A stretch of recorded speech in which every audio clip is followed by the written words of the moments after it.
கதைக்கு வரேன். குறிஞ்சி நாட்டினுடைய தலைவர் எங்க அப்பா நம்பிராஜன்.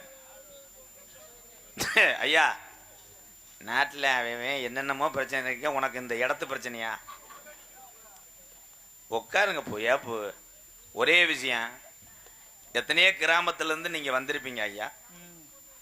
இந்திரா நகர் மக்கள் இந்த விழாவை நடத்த விழா கமிட்டியாளர்கள் எவ்வளோ கஷ்டப்படுறாங்கன்னு எனக்கு நல்லா தெரியும். உண்மைதானே?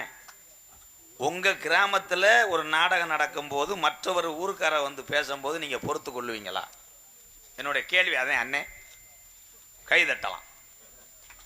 போதும் போதும், விளம்பரம் எனக்கு பிடிக்காது. நாளைக்கு கொஞ்சம் மிச்சம் வச்சுக்கோங்க. இதில் என்னன்னா ஐயா, ஒன்னே ஒன்று உண்மையை சொல்கிறேன் முருகா. மற்ற நாடகத்தில் பப்புன்னு வரும்போது நீங்கள் ஒரு கோமாளியை பார்த்துட்டு எல்லாரும் போயிடுவியா, ஏதோ பப்புன்னு நடிக்கிறாப்புல அப்படின்னு. ஏன் நாடகத்தில் மட்டும்